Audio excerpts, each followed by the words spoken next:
What's up, guys? Welcome back to Disciplined Pat's Disciplined Weightlifting. On this week's edition, we're going to be going over power cleans and power snatches and how to successfully translate them over to your snatch and clean and jerk. So let's talk about what a power clean and power snatch is to start.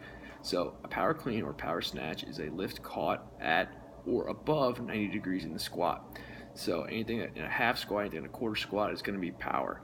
Okay, anything below that is going to be a squat variation. So how do we successfully translate these lifts, especially in a CrossFit setting, over to our main lifts? So what we're going to look at first is our setup. So is our setup different between a power snatch, power clean, and a squat snatch, a squat clean? No, they should be the same setup. Is my second, third pull going to be the same? Or first, second, third pull going to be the same? Yes, they're all going to be the same. Some will argue the third pull on a power snatch or a power clean would be different because you're trying to pull the bar higher. But I disagree. I think everything should be exactly the same except the depth at which you're catching the lift.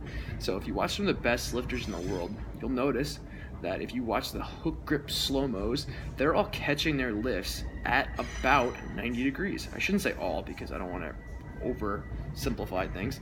Most of them are catching their lifts at or about 90 degrees. If you watch world records, if you watch some of the best lifters in the world, you're going to notice at or about 90 degrees. But then what's happening? The momentum is then dragging them down into the hole, and then they're using that to rebound themselves up to the top of the lift. So your job when you're trying to translate the power clean and the power snatch over to the squat clean, squat snatch, is to stop that momentum. You want to stop it dead in its tracks and then reverse it and come up without catching that bounce out of the hole. So how am I now going to translate that over to my squat snatch, squat clean?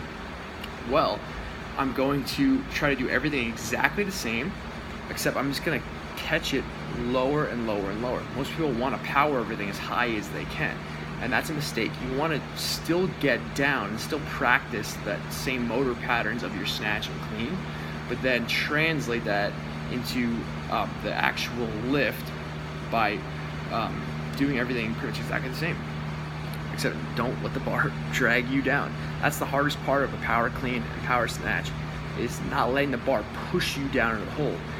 Theoretically, I say theoretically because this is pretty much not the case ever, you should never miss a power clean or power snatch, because if you do miss those lifts, it should just be you getting pushed down into a clean. I got too low and now I'm doing an actual clean or an actual snatch instead of power variations thereof. So I hope this helped you out, guys. Start catching your powers lower and catch them in the right position. Make sure you're moving your feet correctly.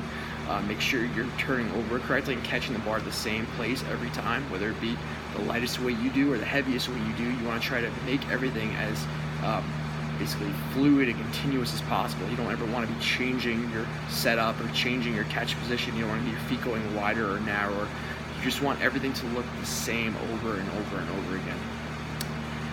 So this has been Disciplined Pat's Disciplined Weightlifting, and I will see you guys next week. I'm out.